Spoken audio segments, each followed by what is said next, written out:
One.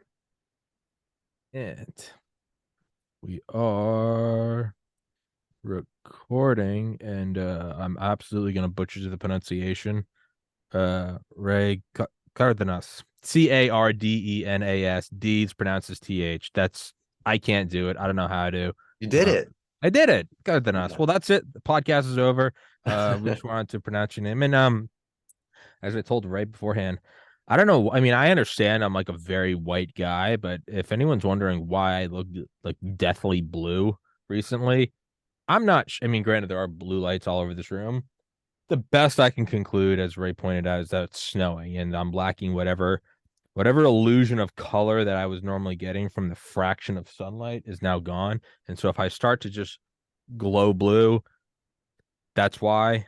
That has nothing to do with what we're going to talk about today. I have no idea what we're going to talk about today. But Ray, my friend, please introduce yourself, buddy. Hey, y'all. My name's Ray, and I only recently met Tommy through a mutual friend, John Barnwell, who was a previous guest Mm-hmm. on his show. So I assume we'll probably talk a little bit about what John's into and I'm curious to know how you found his work. And Yeah. um, yeah, I own a yoga studio in Austin, Texas. I've been in business for 10 years. Prior to that, I was a professional poker player. I did that for about 7 years. And somewhere along the way, found the teachings of Rudolf Steiner. So I'm really into that guy. And so we could talk about that a little bit if you want. I was gonna say, how in the world do you jump from poker to yoga? But the fact that we both know John Barnwell, in a weird way, kind of just answers all the questions. Like, oh, you know John? Yeah, of course you would go from whatever to whatever. It's not nothing's real. It's all an illusion. We're just working through karma in this lifetime. You're like, oh, I get it. Um, yeah, I met. How did I meet John? I think one of my friends recommended I get him on, and I Hmm. think he came on. I don't know, early last year, maybe even 2021. I don't remember. It's kind of there's just like a moment where all of a sudden he's in my life, and I'm trying to even remember what the genesis of it was. It's just all of a sudden he's there. Like I don't remember becoming conscious at 4 years old. It's just one day that's your earliest memory. There's Yeah, just like exactly. all of a sudden John's just present in my life, and I'm like, oh hello. Um, but yeah, he's been on here several times. He's a trip, man. He's a wise sage. He's been on here a couple times, and I think the first time he came on, he was just wearing a CIA hat, and just immediately threw me for. I was like, I thought we were talking about like philosophy and shit. Um, but no, he's a trip, and but he's really there's something about him that's kind of like what Ram Dass said. You know any about Ram Dass, Richard Alpert? Yeah. He would talk about going on his journey to like the Himalayas in like the late 60s, early 70s. And he would always talk about in his lectures how he had gone from your 9 to 5 white collar Harvard professor to just, this long haired, bead wearing, acid dropping hippie. And he said everywhere he went, he would look into people's eyes and just try to see if they knew. Just knew. He never defined it, but do they know? Whatever this whole experience is. And he said you could see other people looking into your eyes. And does he know? And you'd both kind of be looking at each other's eyes. I don't know. Do you know? And he said he was in like a cafe in Baghdad or something. In a way, only Ram Dass could. He's like, we were driving through Iran in a rainbow colored hippie van in 1970. He's like, how we didn't get decapitated is beyond me. And, but he said he saw one guy and he was like, this guy just knew. And that guy led him to his guru and, that went on towards the whole enlightenment thing. I say Cool. all that to say, and he would deny it. But I feel like John's the closest I've got to anyone in my life who I've met direct, not listened to a lecture, but actually talked to that knows. That's the best I can describe John Barnwell. He knows. Yeah, he definitely knows what's up. Yeah, and it's hard. It's like it's such like a bullshit answer. Like he knows what? Well, he knows what's up. It's like, what are you two talk? It sounds like you and I are on the stand on trial, and we're just like biting for time, and someone's like, enough of this shit, like you guys are wanted for murder. Like, but no, John, he knows. I called him like 2 weeks ago. Hadn't talked to him in like 6 months. I just called him at like 8 p.m. one night. I was just really kind of feeling out of it. And like there was no lapse in time at all. He just picked up and said, "Hey Tommy, how you doing?" And we just talked for 30 minutes while I'm driving around on Grand Theft Auto, just running over people in a car.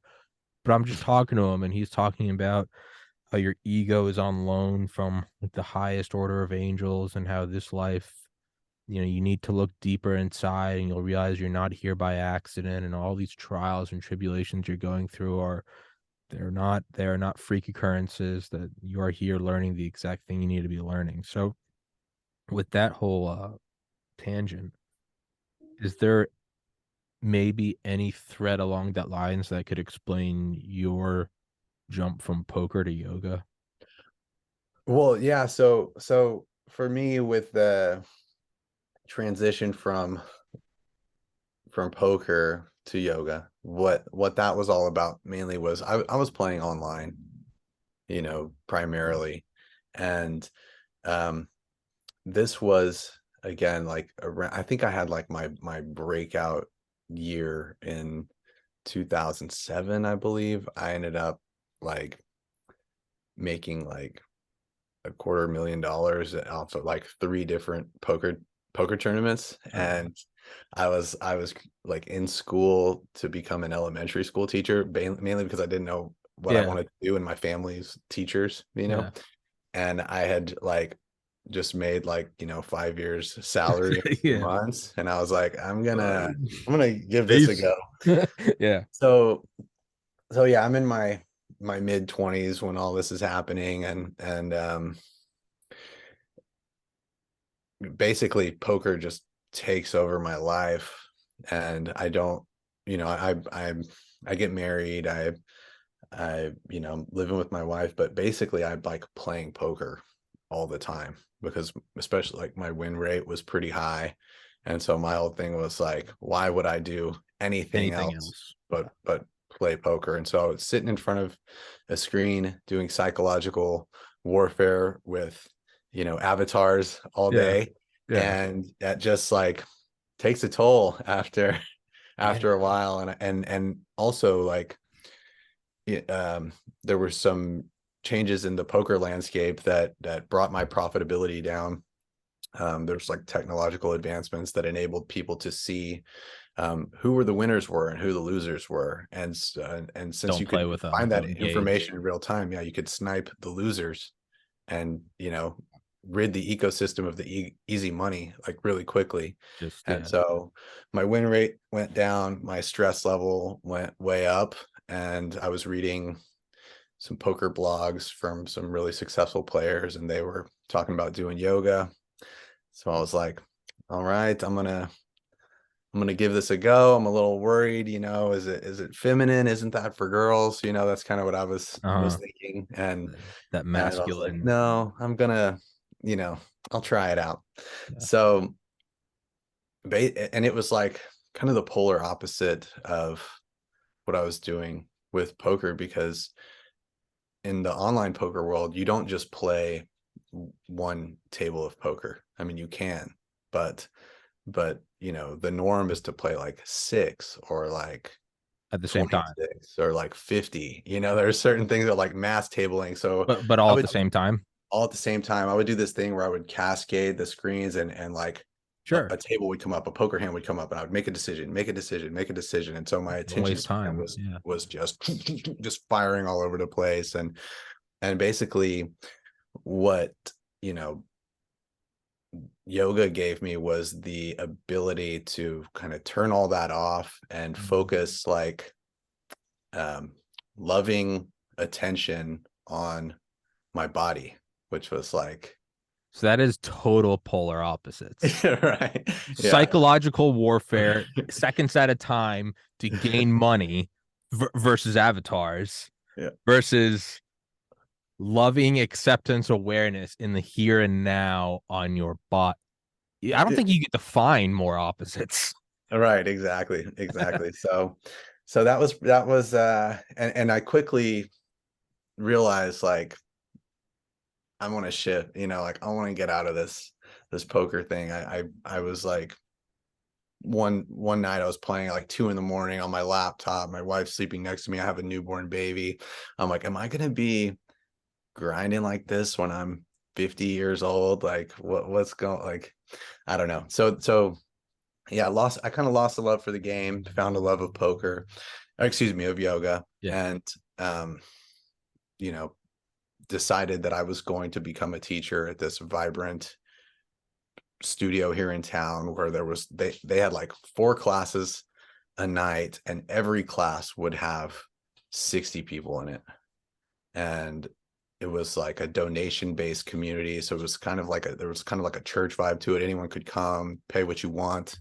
And you know, it was nice. So I did the training, did a teacher training, started teaching there, and the business model at the time, which was pretty favorable for teachers, which I can't get into all the details of, but it changed, and the teacher pay got cut by like 75%, something like that. And so it went from like you could make anywhere from like 150 to 225 bucks a class. So you're teaching yoga for an hour, making that money, and to 40 bucks a class. And so it was kind of like, this sucks. And at the time that we were on like the cutting edge of social media marketing. So the teachers were marketing their classes directly to their students. A bunch of teachers left the studio. And then when I left, I was like, okay, what am I going to do? My last job was delivering pizzas like, 6, 7 years ago. I dropped out of college. I don't want to play poker anymore. I'm not as profitable as I once was, and I might not even be profitable anymore.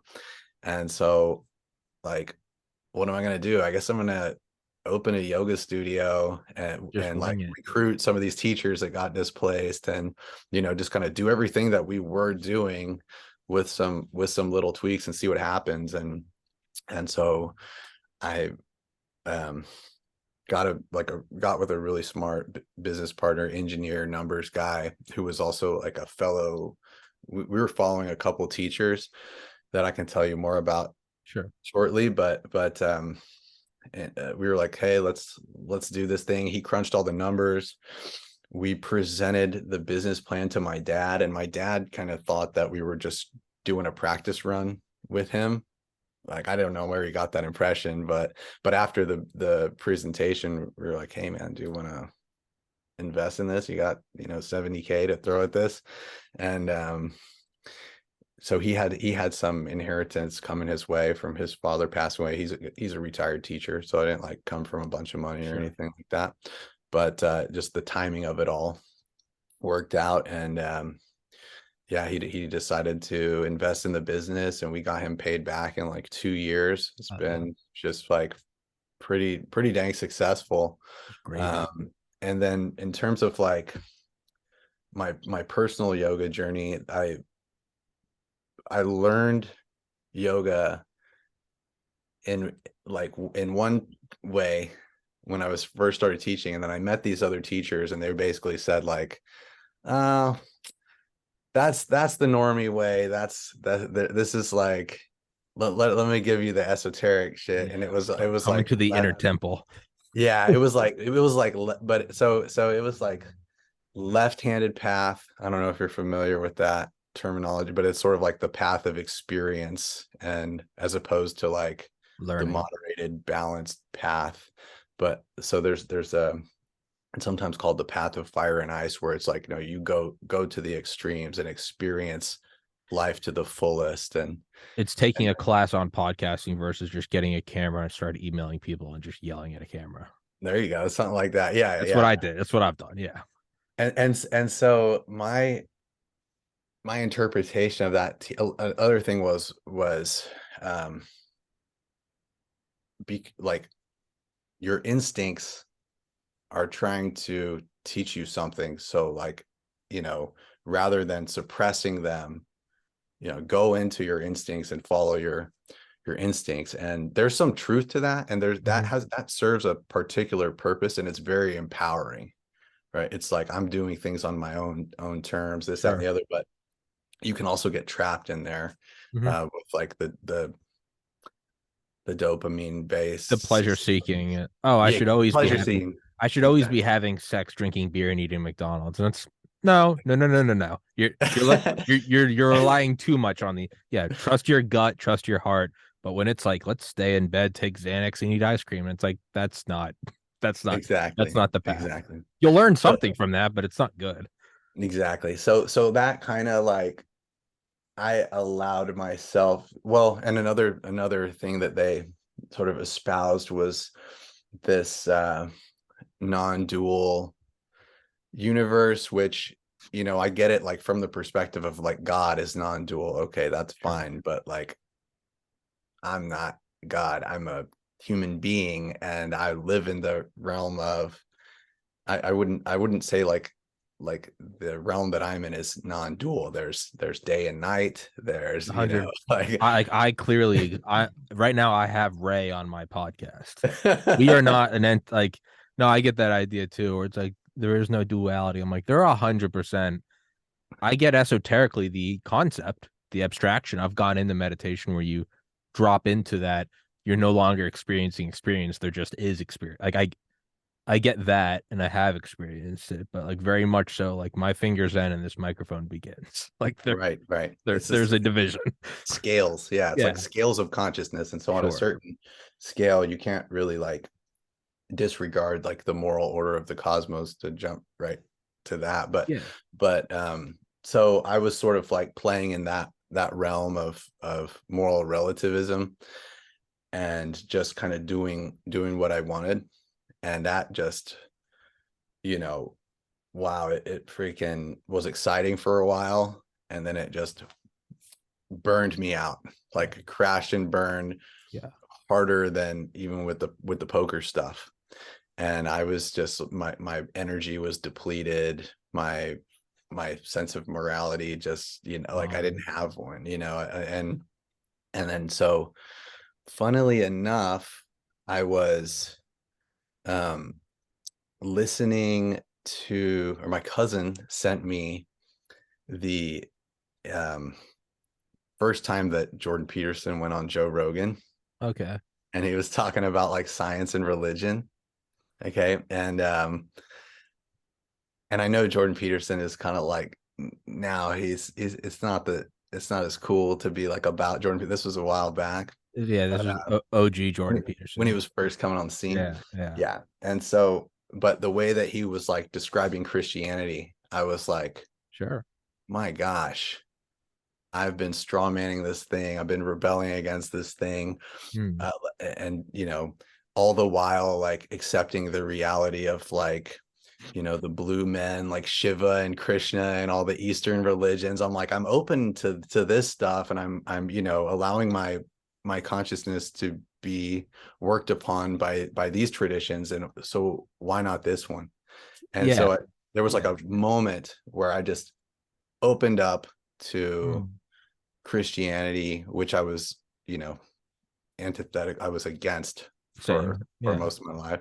And so I was like, okay, I'm going to, you know, see what's up with this, rather than declaring it to be false because I didn't understand it. I'm going to look into it. And so I started going back to this church that my parents took me to when I was a kid. It's called the Church of Conscious Harmony here in Austin. And the minister who started it was actually friends with Ram Dass. oh, And yeah, he's like, he like knew the Dalai Lama, and it was just his 80th birthday yesterday. But oh, shit. Tim Cook, he's an awesome dude. But Isn't that the CEO of Apple? Same the name. different You, one. you just said that nonchalantly. I'm like, wait, Yeah, that's yeah. it's like, oh no, he's this neat guy. No, his name's Elon Musk. Yeah, I'm like the fuck. Okay, yeah, Yeah. So basically my interest, or my outlook, went from it's an amoral universe where I can do whatever I want, where I am God, mm, to like, no, that is definitely not true based on what I'm feeling now. I followed my instincts. They led me to this dark place. yeah, And um so now I'm in a place where I am open to understanding the golden thread of truth that weaves itself through all Through spiritual traditions. every aspect of reality. Yeah, and like I'm not gonna write, I can't write certain things off that impacted the culture that I am partaking in right Yeah. now. Like, Yeah, why would I, that would be at best case, that would be stupid. yeah, cutting yourself off from the root. So It's not learning English and living in the United States. Like, you know, you don't have to like the language. It would be prudent to probably understand it. or and even understanding the idea that like, why is English like the Why? language Yeah, of yeah, business? Like, what yeah, is that about? Isn't that interesting? Like yeah. why is that like a Like China global? speaks it too. Like Yeah. And so there's something interesting about language that you could study, like, and that's a thing that opened me up to like, Terrence because McKenna. I'm half Spanish, half Mexican, you know, and I don't, I'm not fluent in Spanish. My dad's parents like didn't teach them Spanish because they were worried about prejudice or something like Sure, that, you know, and so they like Americanized assimilate. Yeah, his accent. Yeah, they wanted to assimilate. And so um I always sort of had this kind of subconscious aversion to learning Spanish or learning other languages. So I was like, English is where it's at, you know. But now, and I learned this from Rudolf Steiner, he's talking about how different languages have like a different energetic signature, and hmm you actually take on like a different personality when sure. you speak Spanish. And there's something fun there. Yeah, So if I can tap into that kind of like, you know, um vibrant Latin energy and allow myself to yeah. It's yeah. go into that, speak that Latin, language. yeah. Italian and French have that. It's like Exactly. the romantic languages, right? Then you Right. know you got that very abrupt business like German. You know, Exactly. Schnellachtung, like it's very like, oh, we're not fun. It's like a very Adderall energy, like, oh, we're working, right? Versus like it's Yeah. a more of like a sunset dance or something.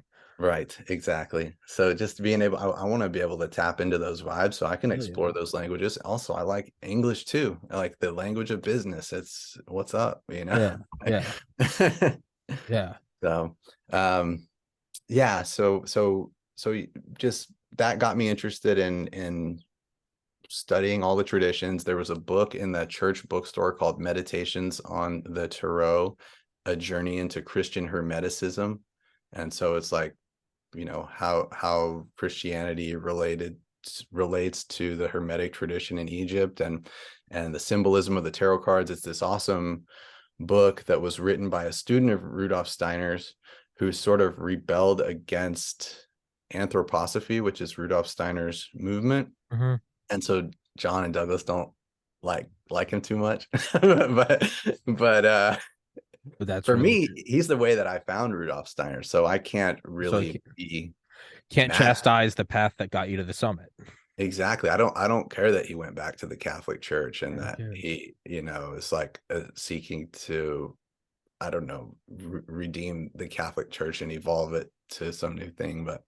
But John's book, have you read John's book, by the way? I've read parts of it. That is a It's dense it's, book. it's like That is a it's dense thick, book. dense. Yeah, it's dense. I'm pretty much through it. I'm almost done. But he wrote that book in response to Meditations on the Tarot, to say Oh, like, okay. this is the anthroposophical perspective on the tarot cards, the 22 major arcana, which is like an esoteric school in and of itself. Those 22 symbols, if you like, you meditate on those, you get somewhere, you know, with a little guidance. So that's how I well so how I found John was I found Rudolf Steiner through that book. I was listening to the Rudolf Steiner Press audio YouTube channel every day. I would put on a lecture. I would go to the gym in my apartment building and I would close my eyes on the elliptical and I would go like as hmm fast as I could listening to the lecture, and I would try to open my eyes exactly at 30 minutes. It was just this weird test that I had for myself. I do it every day with meditation. I try to open my eyes exactly at the 20-minute mark.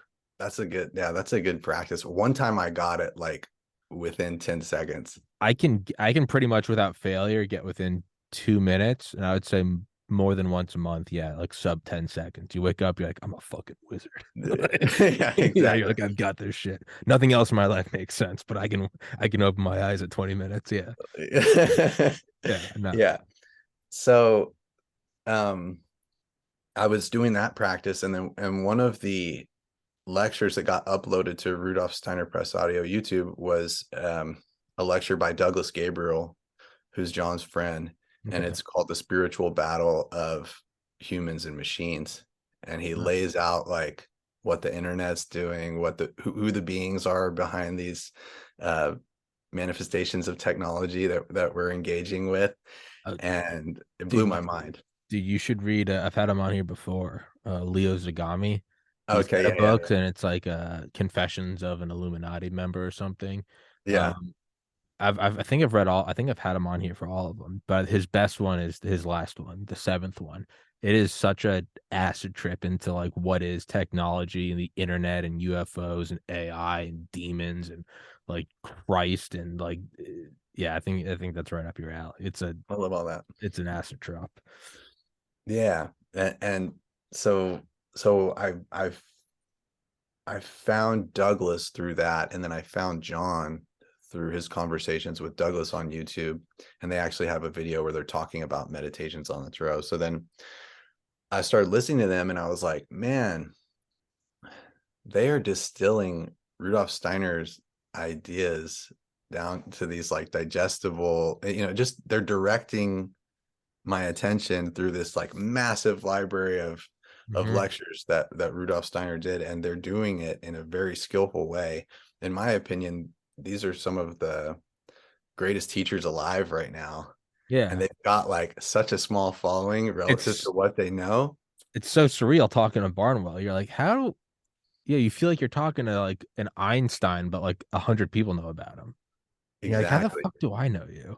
It's crazy. Yeah. Yeah. So I was really grateful to be able to just get a hold of him and talk to him. He's a bit even more accessible than Douglas, I would say, but and I really appreciate that about him. He's so freaking humble Yeah. for the amount of things that he knows.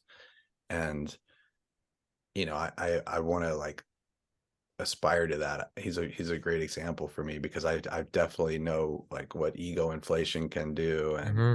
and I've even like stifled myself in certain regards, because I'm like, I'm not ready for like to have Mm. this level of power in this Yeah. particular way. I'm gonna hold back, Yeah. and because I don't want my ego getting inflated like that. I think I'm at a place now where I'm like, ready to take on bigger things, where like a younger me would let it go to my head and start Yeah. making like questionable moral decisions, stuff like that. Yeah. You need to get like kicked in your egotistical nuts like enough times before you're ready to take on things. You're like, oh, I see this, and you approach it much more humbly and cautiously, as opposed to like a caveman discovering fire. You're like, oh, this is great. Let's just light the forest on fire. We'll all be warm. And it's like, Yeah. bad idea. Bad idea. No, you keep a fire in a tiny stone enclosure where it can't escape, and it's moderate it, use it well, use it wisely, use it when you need it, put it out when you don't, versus like, oh, cool, napalm. It's like, no, no, no, no. Bad idea.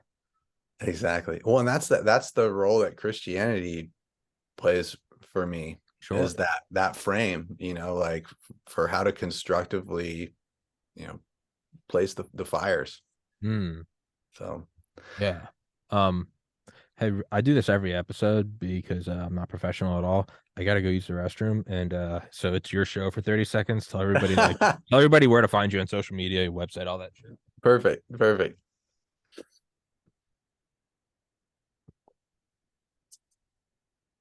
So you can find me at Raise Awareness on Instagram. Um, Also practiceyogaustin.com. And I will just say that um, something that's crucial to understand are the mysteries of time, and what the mysteries of time are is the evolution of human consciousness, right, throughout different ages. And who does a good job of articulating that is Rudolf Steiner. And he talks about, during, like, we're in the age of Pisces, because on the vernal equinox, the zodiacal sign that is closest to the horizon that the sun rises in is Pisces. I went a little philosophical with it. You can do whatever you want, man. I give Okay, cool. carte blanche to people. I have no idea. If one day like my podcast gets canceled because somebody like called in a bomb threat on my show, I wouldn't know. I don't. I just, for better or worse, I just give people the reins for 30 seconds or a minute or whatever. So yeah, you can do whatever So you want. you were in med school and just like I got were into like, medical school. huh? I got into medical school. I was gonna say, so our paths are actually like very very similar, I guess, in a way, in terms of just that general idea, like that energy of poker playing, psyops on avatars, like working, working, working. Mhm, All I did was study for like 4 years in college. I was an idiot in high school. I almost failed out my freshman year, mhm, or I almost got expelled for other reasons. And I was like, I need to get my life back together. And or mhm, not back together. I need to get my life together for the first time. mhm, And all I did day and night, stop drinking and stop smoking pot like on a dime and just start mhm, studying around the clock. Like for the first time in my life, instead of getting C's, I was getting like the highest grades in my classes. And kind of like you, it was like that initial success where I was like, I'm getting A's on everything now. Like I don't drink anymore. I'm saving money. I was like, why would I do anything else? And so whereas everyone else is like, you're missing the best years of your life, I was like, no, I'm again like you. You're like, wait, screw this. I'm just gonna drop out and play poker. I was like, all I'm gonna do is study. And what's the end result? Is I become a doctor. You get, that very ego. I'll be Dr. Carrigan. I'll have job security forever. And so that's all I did. And because it was like so intense, just studying around the clock. Like the school I got into, 15,000 people applied and 100 got into. Like that's what it took to get in. And to get to that moment, I started meditating. Like every 90 minutes that I would study, I would meditate for 30. mm, And then I would do that 2 hour block, 90 study, 30 meditate. I would do it just 6 times in a row every day, nice. 12 hours, 7 days a week, 365 days a year for years on end. Wow. And, but I was doing it as like a weapon to get better at studying, not Right. as like A oh, I'm going personal to, thing. no, it was literally just like, oh, at 90 minutes, I start to get cloudy. So I'll study so I can be more clear, so I can eviscerate my competition. There was like no higher consciousness. Mhm, And ironically enough, you can't meditate several times a day without it starting to seep into you. yeah. And over the years, the very tool I was using to become more efficient and vicious at like vanquishing my competition, I also then started having just these weird experiences of like, this is before I had ever discovered Alan Watts or Terrence McKenna. I mean, had no philosophical I went to Catholic school for 12 years, but I had like at that point had like been rejecting it. Mhm, I was very much in like the materialism, like, oh, consciousness is just a bunch of proteins and fats and electrical charges bouncing together. Like right. I know everything. And Yeah. but then I would be meditating and I'd be like, this doesn't like agree with anything that I'm learning in my books. Like I'm dropping into these psychedelic experiences where time itself dissolves away and like you're seeing forward and backwards and like you're just like leaving this dimension, but you're sober as a bird and you're like, what in God's name was that? And then you go and out of curiosity, I went and like read the Bhagavad Gita. Mhm, And I was like, I didn't even know what the Bhagavad Gita was. I thought it was like a novel. And I was like, oh, right. who's this author? And I was like, oh, this was written 3,000 years ago. And I was like, oh, the game's bigger than I thought. And Yeah. so I did that and finally right when I got into medical school, I realized I didn't want to go because I'd been meditating and kind of learning that I wasn't happy. I don't know why the color of the screen's changing. It's like in and out, sorry. I Um can't tell. okay. Mm, And so like I got in and then realized I didn't want to go.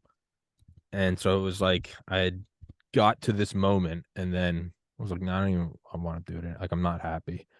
And I had this very liberating moment. A couple months after I graduated college, my older brother committed suicide. So it was Mm, just this like this combination of I'm not happy, I don't want to do this, the existential crisis of losing a close one in a tragic manner, hmm and then a complete rejection of everything that was pre-med, schedule, discipline, working through discomfort. And instead I was like, it's time to, like you said, like, oh, just listen to your gut. Well, for like a couple months, that was great. It was like, oh, find what you love, find what, I dabbled in psychedelics and do this. And then after a couple years of just gaining weight and it slowly shifts from pot to benzos, from, mushrooms to alcohol, and then just spiraling downward to a level of darkness I can't describe. And mm, moved home with my parents when I was 26 in 2016 because I was suicidal. And I lived there for 5 years. And then in 2019 started this podcast and then have kind of come out of that whole thing. And it's back to this duality of like, no, meditation and discipline can go hand in hand. Like, don't work all the time, but it's also like, oh, if I just followed my gut, I wouldn't have gotten out of bed today. I would have canceled this podcast and gone and done nothing. Like, no, no, this one's good. It is good to, do the thing you don't want to do. right. But like you, it had taken me a while of just completely rejecting Christianity, but ironically being completely open to like Hinduism and Buddhism. So finally I was like, why am I throwing out the baby with the bathwater? Like hmm why wouldn't I at least just give it a try? Yeah. And to me, it's just like it's one none of them are dominant in my mind, and none of them are inferior. They're all like slices of the pie. None of them are greater or above or below, in my opinion. I obviously don't have the answer, but I think that's kind of what led me to Barnwell. Someone must have heard me talking about this and said like, hey, you'd be interested in this guy, and Yeah. it is like, yeah, it's this weird weaving of, like you said, the golden thread of, you said, through all spiritual traditions. I've in my mind, it's like devolved even more. I'm like, oh, there's a golden thread in everything.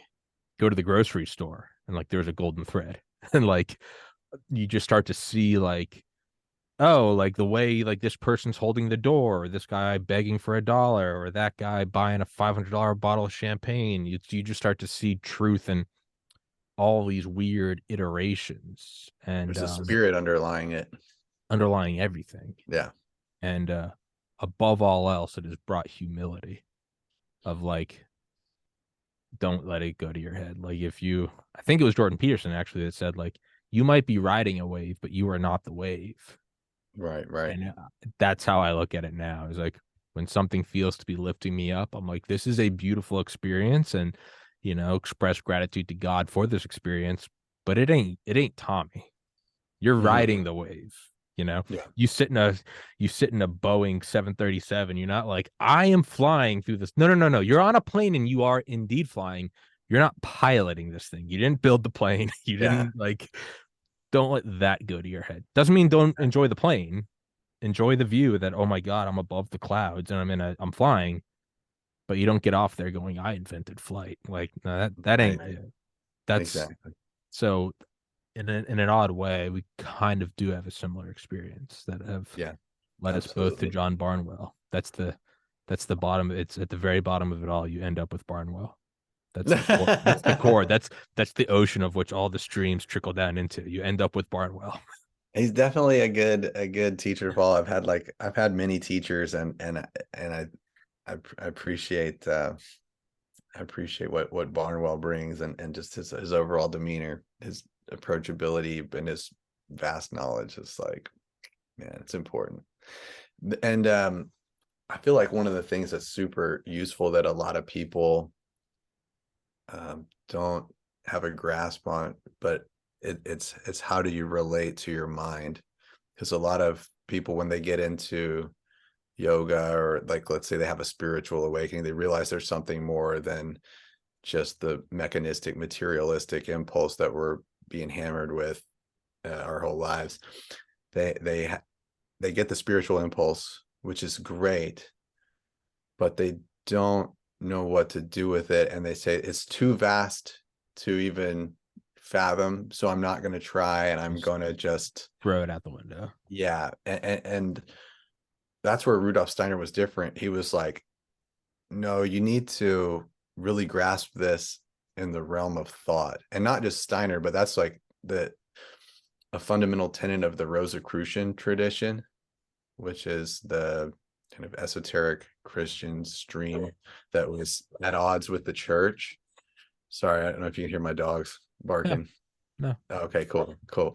Um, but anyway, so the first step in that tradition is to study, is to grasp things in the realm of thought, so that you have a frame with which to approach spiritual profundity. Hmm. And so he has these things called this. Are you familiar with the 6 essential exercises, No, or the 6 basic exercises? no. He has 6 basic exercises. Hang on 1 second. I'm going to tell my dog to be Oh, you're quiet. good. You're good. You're good.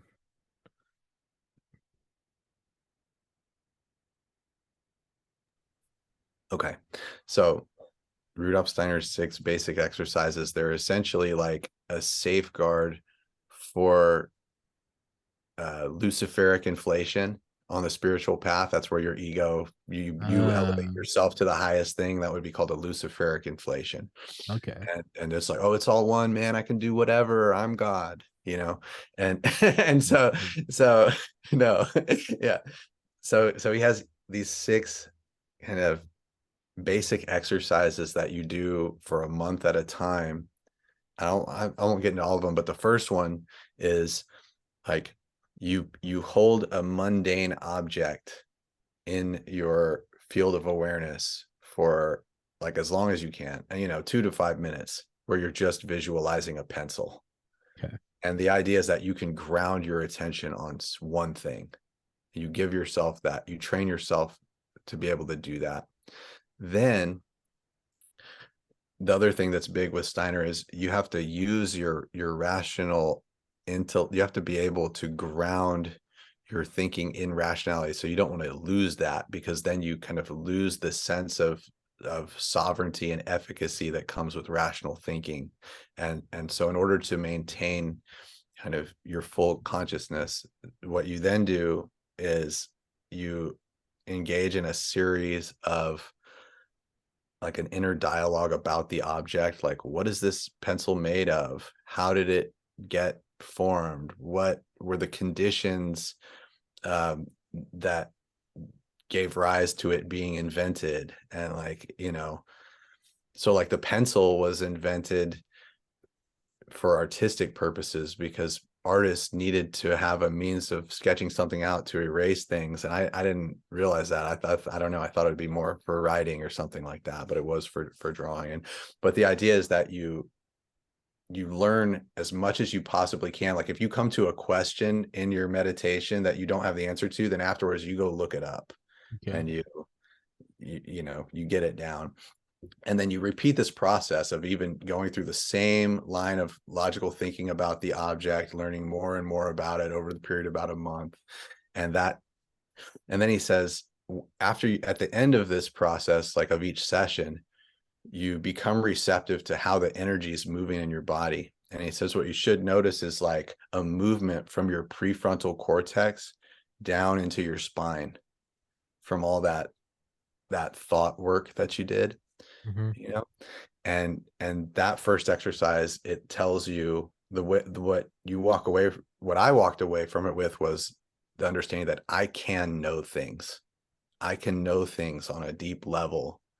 And what the modern scientific paradigm is doing is, one of the things is, it's inhibiting us. Like it's saying, this is the only means by which you can know something is true or not. You have to be able to quantify it in some way. You've got to Mm-hmm. be able to number, weigh, or measure it. And it's like, dude, that ain't it, man. Like Yeah. that's for dead things. That's for the Yeah. mineral realm, Yeah. you know? That's for Like, dissection. Yeah. yeah. So, um, so anyway, so you kind of get it's called control of thinking is the first exercise, and then the second exercise is called control of the will, and that's where you pick some inane act that you do every day at the exact same time. And in his day, he said you try not to look at a clock, or you don't set an alarm, you just try to do the same thing at the exact same time every day, and that gives you control over your will. Okay. It gives you willpower. And then the third exercise has to do with the emotions, and one way that you can do the third exercise is after you meditate, you do you're sitting in silence and you're clear, you allow the feeling quality to come in, and you notice like how good it feels to be able to just be silent and present, Hmm. and that sort of thing. So it's all meant to bring you into relationship with these three soul faculties of thinking, feeling, and willing. Hmm. And then there's three other steps, but y'all can go look them up. It's the six basic exercises of Rudolf Steiner, but it's really great for if you are going down the spiritual path and you want to guard against that Luciferic inflation that I was talking about. Um, this is a good way to do it. I like that idea of yeah, because when you start to go into it, it's so vast and there are so many levels and iterations of it. It is easy to just go, I'm not doing this. This is way too much, right? It's like Yeah, opening a book of a language you've never even seen. But it's like opening a book written in cuneiform. You're like, fuck this. I'm not. Versus it's almost like understanding the rules of driving. It's like, okay, understand what a car is. Here's the steering wheel. You got to put the key in the ignition. You have windshield wipers. You have headlights. It runs on gas. Then it's like, understand the speed limit. Understand the rules of driving, like etiquette. Left hand turns, right hand turns, merging on highways, different speeds of driving. And then once you do that, you can drive to a city you've never been to before and still navigate it, right? You may not know where all the cool dive bars are. You might not know a single soul there. You might not know like who's popular and who's not. What are the cool places and what's not. But for the most part, you can navigate it. And if you choose to dive deeper, you can learn more. You could move there, you could whatever, build a life there. But it is like a good foundation or like guardrails against just getting in. You might look at the car and say, this is overwhelming. No. Well, if you don't know how to use a car, you are like greatly capping the amount of world you can experience. But you also can't just get into it and like, oh, this is amazing and floor it, right? Because exactly. then you end up plowing an SUV into an orphanage or some shit. You can't be like Letarian Milton, Who's doing that? hood rat stuff with the Oh friends. yeah, I'm I'm doing crazy. hood rat things with my hood rat friends. Yeah, you can't. Yeah, yeah. Hide your kids, or the other guy. Hide your kids, hide your wife. They're raping everybody out here. You can't. No, that's right. You can't immediately plow an 18-wheeler into a Walmart. Like you have vastly diminished your human experience because you're going to jail, right? But if you can understand it, you can navigate it, and it's weird because I hadn't heard of any of those before. But every day I meditate for like 20 or 30 minutes. I wake up at the exact same time. I go to the gym at the exact same time. Whether or not I slept well, whether or not I'm not feeling good. I mean, short of like a deathly fever, I'll go to because it's just in my mind, this is what I do. At 12:40 p.m., I walk downstairs to the gym in my apartment building. Doesn't matter if it's snowing. Well, actually, none of it matters because I live inside, but like, this is just a thing I do. I do the podcast at 2 p.m. I do like another one at like 4 p.m. I call my mom at the same time. I play video games with my friends. Like I diet. And that's I guess the will. Mhm. I think maybe I haven't done the focusing on an object, like grounding myself in that. That seems to be something I'm not doing. Well, you know what you are doing if you're sitting in silence, you're kind of making your field of awareness the object, Okay. right? So that's something, and silence is the best teacher, they say. So the fact that I think that was Ramdas he'd say, he'd be like, get quiet, and you can hear the universe telling you, or God, or whatever you want. You can hear the higher order telling you like what your direction is.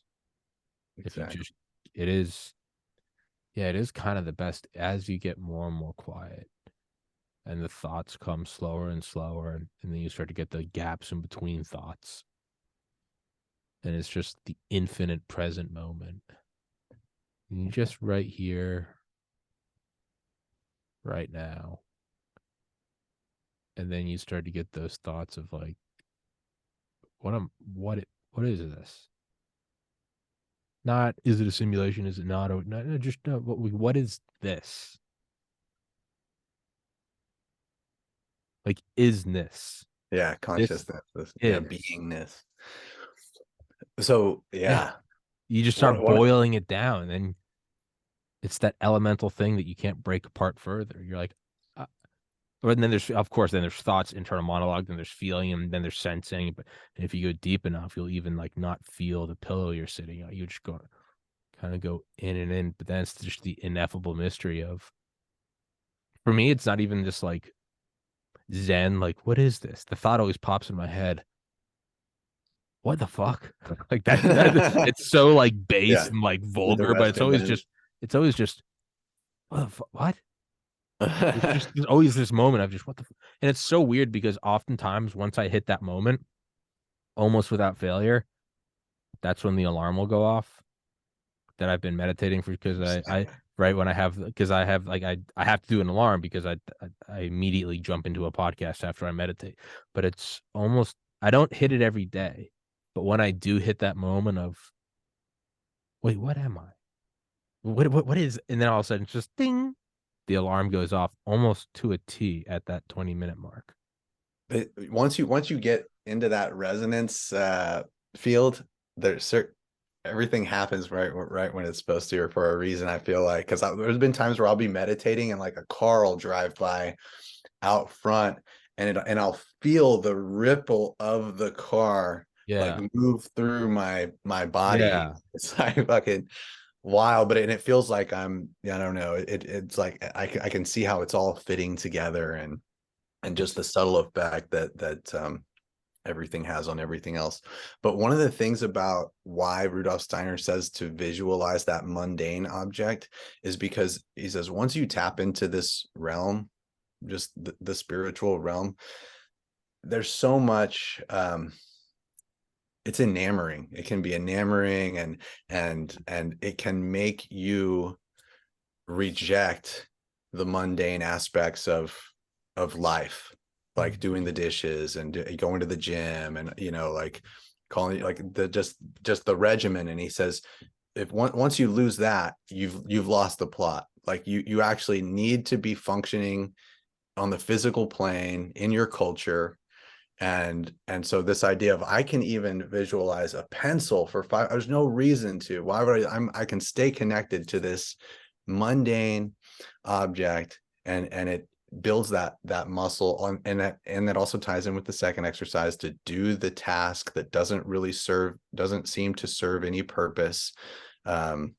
Like what I did was, at the same time each day, I took a bottle of lotion that was on my bathroom counter and I rotated it 180 degrees. And I just okay. did that every day for a month for no reason. Okay. But what it did was, it tells me like, I can do the things that I don't understand the reason why I need to do them, but I can Okay. just make myself do them. And I know that from this practice, because I did it with this practice, so it's Okay.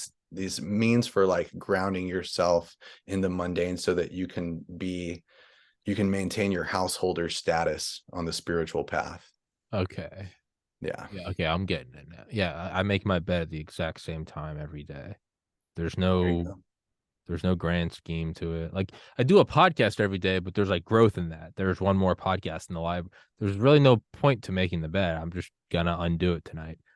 But I Yeah. still do it every day. And it is, I think it was because that's one of the things that, like, when you start listening to your gut, you very quickly kind of like become untethered from reality. You're like a hot air balloon floating away. You're like, fuck it, what's money? Nothing's real. And it's like, it's a fun ride. It's a fun ride, but when you hit the ground, you hit it hard, right? And you're like, money's not even real. And it's like, okay, but everyone's agreed that it's real. So now you're playing musical chairs and you don't have a chair. Like money's not real. Well, the guy that has the food only takes money. Yeah. So, It is you kind know, of you got to put gas in your car. You can't walk into there and be like, money's not real, my good friend. They're gonna call the cops. Best case, worst case, the store clerk's gonna pull out a gun and say, "Get the fuck out of here!" Right? But it's there a is that. mutually agreed upon exchange of value. Like, Yes, come and it's like, does it have its flaws? Sure. And it's like a fun thing to realize when you're on mushrooms to be like, it's just paper, and like, sure, giggle about it. It's very real paper because I get to be in this apartment and it's mine and it's legally agreed that this is mine. And if anyone comes into this apartment, guys with guns will come if I call 911 and they'll protect me because someone else came in here. That's very real. Like it's yeah. not that's not an LOL. That's real, right? So I think it was Ram Dass said that he's like you can be communing with the goddesses of light. That's no reason to not know your zip code. Right. And I always think about that of like it's all beautiful and light. You got to go get groceries today because like there's a snowstorm. You have to eat. There are, and you don't just reject it and go, "Oh, this physical world is a burden. It's keeping me from blossoming." It's not an accident that you're here. So yeah, like you said, be a housekeeper of this plane. You're here for a reason. Might as well figure it out and stay grounded here. Actually, I'm kind of thinking I haven't done this kind of meditation in years, but it was one of the forms I did back in college was I would just focus on one thing, but not in my mind's eye. I would just stare at it. Hmm. I was meditating on my bed and there was like a water bottle. Hmm. I would just stare at it. Yeah. Yeah, 4, 5, 6 minutes and just really understand that it's there and I'm here and it's there. And that sounds silly, but even that starts to open up a new reality. Just staring. It's been some of the most amazing times, just like not even on acid, just meditating and like It's staring there. at my thumb, Hmm. being like, holy shit, holy shit, like there's a thumb. Yeah. Yeah. Well, because that can give you like that can concretize your perceptions. Oh yeah, that really is there. And then so a lot of like what's unique to human beings and what's interesting to explore is like you can look at that water bottle and it's there in physical reality and you can take it all in through your eyes. And then you can close your eyes and you can recreate a concept of that water bottle and you hold the memory of that water bottle um, in your mind. And the Rosicrucians had a practice is called Michaelic yoga or Michaelic yoga. It's like the yoga of the archangel Michael. And it's where you balance out and bring into harmony your perceptions and your conceptions. So when you have the right idea, the right picture of the thing associated with the perception, then you're doing Michaelic yoga. Hmm. And a lot of people, they'll look at something and they'll perceive it in a certain way and you don't know what it is. You know what I mean? Hmm. Like there's like depths to which you can explore that water bottle, like on down to its shape and why it's made out of what it's made of. And so you could ponder that and get like, you know, just come into a deeper relationship with the objects around you. Okay, so it's getting like a more it's like almost kind of ultimate reality. You're getting a real it's like The being like archetype of the water bottle. yeah, and it being accurate, not it being like an idea that's they say like don't meet your heroes because like you'll meet them and you'll realize they're just humans too, and it's like, well, no, your idea of them was fake. That was never who they were. They didn't spoil anything. You ruined it by having this idea that they're superhuman, right? That's on you for meeting fucking Tom Brady or Eminem and then being like they were kind of mean. Like No, in your mind, you created them as like perfect. No one Yeah. ever said they weren't assholes, right? And I don't know, I've never met them, but like, Yeah, instead of like appreciating that they have access to those archetypal potentials from time to time, and that's admirable. But that doesn't I mean think that it's that's, cooler that they have human traits. yeah.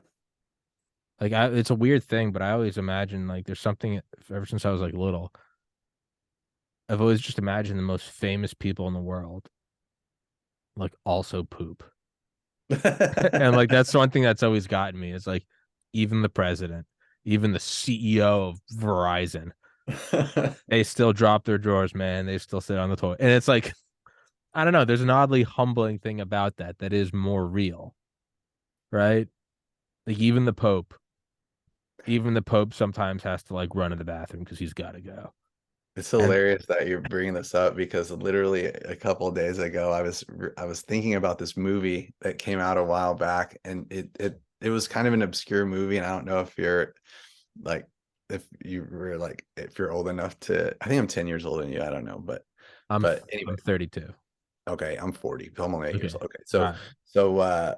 there was a movie called Fear of a Black Hat, No. and it was like a parody, and it was an indie film, but it was Yeah. like this is a parody on the Public Enemy album Fear of a Black Planet. And Okay. so it was like they had like the group was called NWH, and so instead of with NWA. attitude, it Yeah. was with hats, and so that it was this whole ridiculous thing. But anyway, they have the group breaks up, and one of the guys goes on to be like a PM Dawn type new age rapper guy. Mhm. And the first line of one of like his new single, he's like, when I do is my shit not brown? It's a universal thing. We all flush it down. And I was thinking about it was ridiculous. And you can cut that out if you want to, No, but I don't give a no, I don't give a fuck, dude. No, that is beautiful. That is absolutely because that is, but there is like that is the common thread though. Because I the think it whole was first verse is about the universality of shitting. no, but it is real. I think Tim Dillon said he was like, he's like, and this is in the opposite sense, but in the same way, it's what we're talking about. Tim Dillon's like, there's something really bad about Twitter when you see your hero and you see them use the wrong your. He's just like, you're like, oh, he's like, I grew up, me and my friends were doing coke and going to see Bruce Springsteen, and you get older, and now, and then finally, like, you see him on Twitter and he uses the wrong your, and you're like, what the fuck is this shit, right? Right? And it's like the the facade falls. A president doesn't do that because they have people that like check their tweets or whatever, but like you see someone you really love and they say something wrong or incorrect, right? I've done too many typos. I have sympathy for anytime I see that. I'm just like, But that's what fuck but there out is of here. something deeply humanizing about that. Is yeah, is that. That's yeah.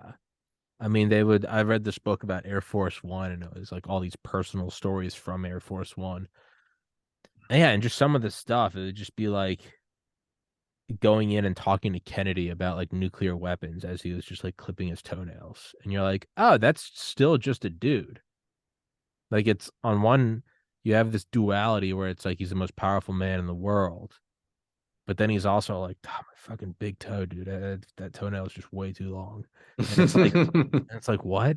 And like, no, they're not these creatures made of gold and diamond who are different from you. Like, even Lil Wayne goes in the mirror and it's like, oh fuck, I got a zit. Like, and you're like, oh, that's they also forget to plug in their phone. Like, oh, and there is something universal about taking a shit. And there's also something about like accomplishments in society, and just how they've they've set it up to enable, like, in order to achieve certain things, you kind of have to engage in some, I don't know, slimy behavior, or I don't Sure. like, for me, what what's impressive is not what someone's like accomplished, because I don't know what all they had to do, or what circumstances enabled that to happen. But so that's why if I see someone famous, I'm not like, I really don't fawning over them. give a Yeah. fuck. Yeah, Yeah. but if someone's like vibe is really good, like perception of their subtle energy, like what you were talking about earlier, where you see look in someone's eyes and Yeah. they know, like that's what I really like. Okay. And that'll make me, kind of be like, oh, this person is, has like a vibrancy about them Okay. that is attractive to me. And so I need to be careful because I'm, Yeah. No, I got you. Yeah. Because if someone succeeded, yeah, then there's always the question of like, well, what did they do? How are they compromised? What part of their soul did they sell off? exactly. Who are they, what blackmail videotape is there of them on Epstein's Island or some shit, right? Yeah. Versus you meet someone and it's like, oh, they're real. They're like, now I don't know. I've never, well, like I said, I told you beforehand, like I got to meet Alex Jones last year. And like that was awesome because like the Alex Jones you see on like clips of YouTube with like Rogan, that's also him in real life. How are you doing? Are you a globalist? I'm just kidding with you. You're Yeah, like, yeah, you're like, exactly. oh, it's really him. You're like, Dude, it's it's funny. He went to Anderson High School and I went to McCallum High School, and those are like rival high okay. schools. And he was like maybe 10 years ahead of me, but I knew people that went to school with him Yeah. and all that stuff. So yeah, very humanized person for me. And like my dad's friend back in the days, it was George Humphrey. He was just be on city council here in Austin. He had a show on Austin Access either right before or right after Alex's show. So I just watched those two shows and just like, take it all in. And I have some thoughts about Alex, and I've one of Rudolph's. I know we got to go pretty soon, Yeah. right? You got your Yeah. I got another one at 4. We still got like 20 minutes. I don't know. We okay. can go for we get like 50. Just give me 5 minutes beforehand. Yeah, no, we can run right up to the time. Okay, cool. Yeah. But I feel like, so I heard this teaching from Rudolf Steiner and it just blew my mind. But he basically said like if you believe, like you believe in something, right? Like you want to advocate for something, the way that you do it is like just as important as the belief itself. Like if it's like a noble aspiration Hmm. and you present it in a like overly emphatic way, that it changes it and it opens it up to the opposite force Okay. coming in. But if you like, present things in a clear, sober, Kind of humble nonchalant. way, yeah, it makes it harder to attack and disagree with. And so that's why that's kind of like antithetical to AJ being canceled or Yeah. whatever. But at the same time, he still has a platform, and Hmm. I feel like he's allowed to do that because the degree to which he freaking just goes for it is so over the top that it almost feeds the opposition as well. Oh And I yeah. know that like Rudolf Steiner gave a lecture series called Secret Brotherhoods, where he says in the future there's secret brotherhoods like right now who are making like 100-year plans Hmm.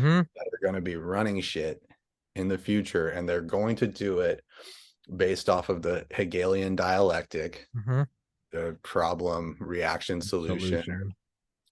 thesis antithesis synthesis, and they're going to control both sides. So I just see that. I'm like, okay, to what degree are the puppeteers like allowing this to happen To be because to be like a false opposition or the illusion of a resistance. Yeah. No, I agree. I believe that 100%.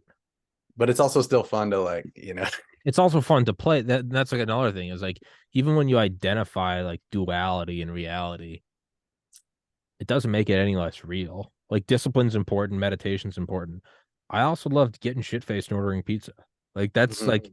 you're here in this reality. Like that's Yeah. also working out's great, cold showers are great, meditation in the sauna is great. I also love playing Grand Theft Auto and listening to podcasts, just mindlessly driving over civilians in a city bus. Right. So it's like there is like, and that's one thing I've been saying more on the show is like not black pilling because I don't think that's good. I think that's just a slow suicide.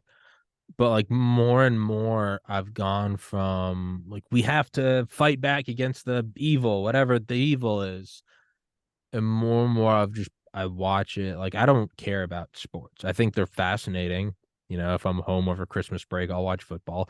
You're watching just the best athletes in the world doing insane feats. I don't really understand it, and I don't care. I don't cheer or like University of Georgia. I went to UGA. They just won their second championship in a row. Both years in a row, I didn't know they were in the championship until the game was playing. Like I was like, oh, well, this is fascinating, you know, and I'll watch it just for. But in the same way, I watch that and sort of detached, but not what word am I looking for? Not in like a nasty way of like, oh, it's sports ball. It's just a bunch of overpit. No. Just like watching it and just being like, wow, I can't run that fast. That's fascinating. I Yeah. find myself watching the machinations of intelligence agencies and financial hubs and CIA and Davos and the Chinese Communist Party and bioweapons. More and more, I just find myself watching it like this.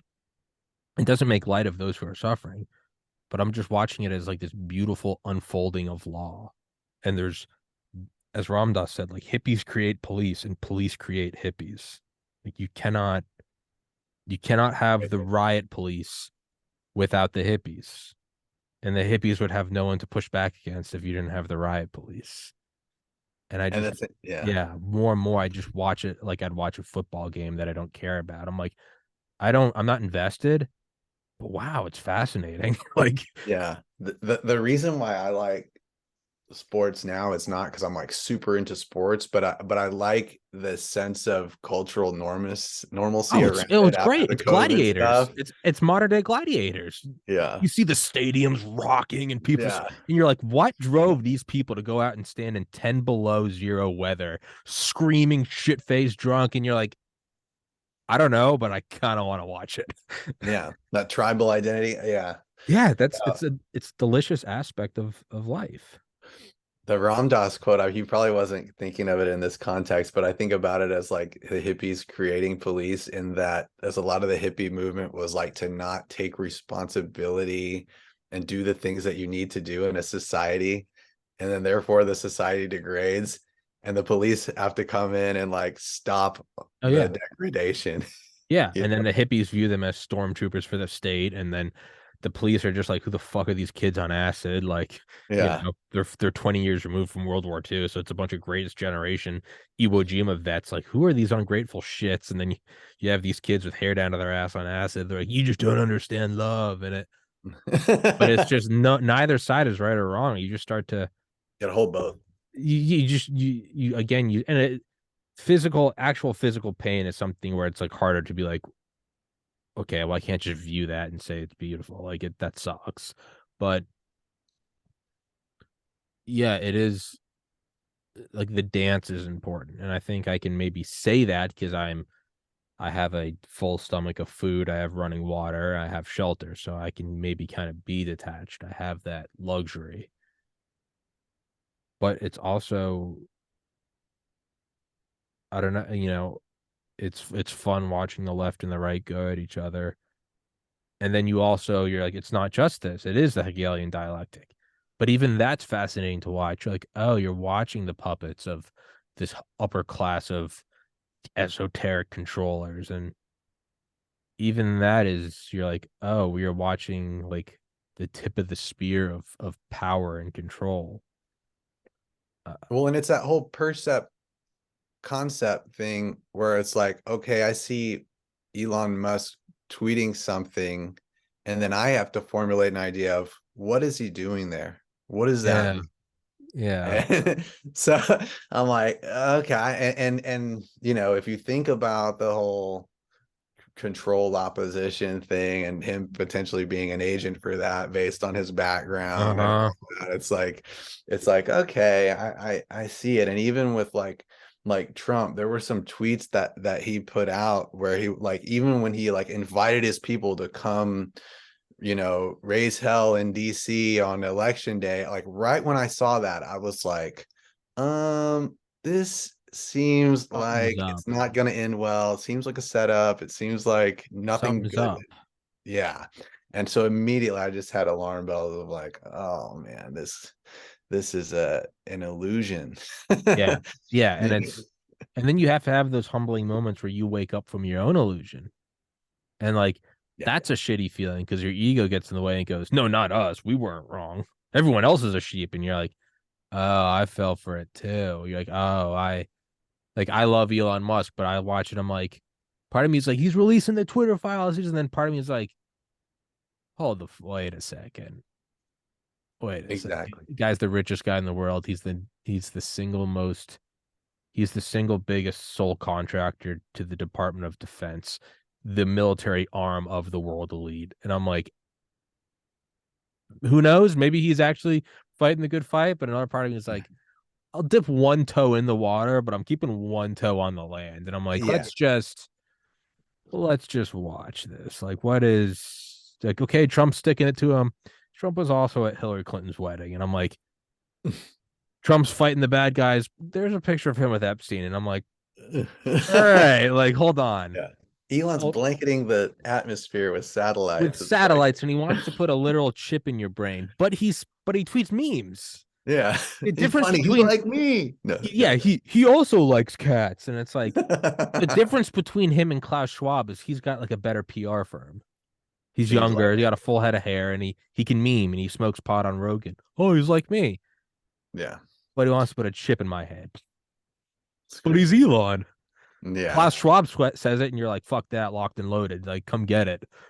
Elon says it, you're like, well, it's because he wants us to merge with AI. And I'm like, how easily my own like steadfast morals are just malleable like Play-Doh because somebody posted a meme I liked. Yeah, I yeah. don't So on the like on the bigger picture scale of things, then this is one of the reasons why I like John and Douglas and Steiner and all that is because they say like there's this trajectory that's been spoken about that is taking place and like like human consciousness is just descended into a physical body. We're kind of on the uptick where we're like heavily immersed in material reality, but we want to regain connection to the spiritual world of our own free will. And there's going to be these hindrances that are, that are at play during this process. And the biggest one is the mechanistic materialistic impulse that seeks to hold us down. And so I just I appreciate having that cosmic framework Hmm. with which within which to formulate my concepts, because I'm like, okay, this is what's at play here. Like, it's not that Klaus Schwab is like this totally evil dude or Elon's just, but this being is playing out his agenda through these people who Hmm. are enmeshed in these systems that created these values within them that they're acting out, Hmm. that they might think are their own, but it's bigger than any one person. And it's like you're really participating in like a spiritual warfare kind of thing or spiritual redemption. It's like cymatics. There's a great video. I think it's just called cymatics. Cymatics. It's like 10 years old at this point. But it's this guy and he takes like white sand and he puts it on these black plates and he has them Right. connect to like a subwoofer and he plays different frequencies and the sand takes the shapes depending on, and as you change the frequency it kind of turns like staticky and stuff and then it sharpens into some, and they're crazy. I mean, some of them are just like a sphere, but some of them are like these wild double helix, like just intense, like Hindu temple ceiling kind of shapes, and they're Mm-hmm. wild. And it's like, oh, the sand isn't doing that. The sand is playing out a deeper frequency behind the scenes. Mm-hmm. And that's kind of how I look at it. I'm like, is this Klaus? And then on the other hand, like, is this Barnwell? Or are we just seeing these like frequencies that are playing out? And man, talk about getting rid of the ego. You're like, oh, like the bad guy's actually not that bad, and like the good guy's actually not that good. They're just actually neither of them are anything. They're just riding these waves. And then, well, I don't know. And then it's free will, so there is good and bad. But yeah, But that's the cool thing about the free will aspect is that you can say, yeah, like thy will be done type thing, like not mine. Cause I realize that I am subject to all these forces mm. that are, guiding my value system, like hunger, like status, like sexual desire, that kind of thing. Can I give myself over to this higher entity and become an agent for that will? And when you do that, you become like a conscious participant in the struggle. You make yourself an agent for Mm, highest, or whatever your highest, whatever name you put on your highest ideal, and you allow yourself to be fortified by that, so that you can, you know do good. And you understand that I don't really know of my own personal accord what good is per se, but I'm going to open up to being able to receive that mm. as my life unfolds from this higher entity.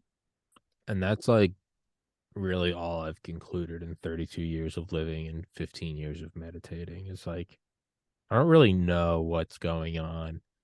We're gonna go to our graves never knowing who killed JFK and who's who and what's behind what, and that's fine. It's not fine, but it is what it is, so, okay, move forward. And I'm like, "But I think I can just do the right thing." Like, you don't need any deep esoteric knowledge to just be like, "I'm gonna try to be better." And it's almost kinda beautiful how beneath all the layers of complexity and of materialism and science and power and Hegelian dialectic, there is like this undeniable core of like, yeah, I'm just gonna be a nice person. I don't really know what's going on. I'm just gonna be in a you can be in a city you've never been in before and you're in the car, you're like, I'm just gonna obey the traffic laws and try not to cut anybody off. And like that's not like a bad compromise. Just be like, I'm gonna just try not to make it worse. Exactly. And like that is a value, I think. I agree. I Well, shit. agree. Ray, let's wrap this shit up. All right, my Oh, I man. just cut you off. You were gonna say No, something. no, I was just gonna agree and just say that, like, yeah, just being able to maintain a sense of equanimity, and being able to be kind in the face of people who disagree with you is so powerful. And oftentimes we that gets taken away from us in the sub nature digital realm. And so, just that social media is not the optimal place you know to be all the time. Take And 20 minutes a day and just sit in silence. yeah, That's my thesis. That's my that's, conclusion. That's I'm, my we're, I'm in yeah. agreement with you on that. That's my final findings after this hour and a half of speaking. If I could give any, just sit for 20 minutes in silence and you'll figure it all out. You don't need me and Ray. Exactly. You'll get that. That is the beautiful thing about it is go sit in silence 20 minutes a day. You'll reach all these same conclusions anyway. You don't need us. But I got to get ready for the next one. So Ray, let's wrap this one up. All right, I'll my brother. I'll text you this episode when it's up and thank you so much for coming on, dude. Thank you, Tommy. It's Much great chatting love. with you, brother. Thank you so much.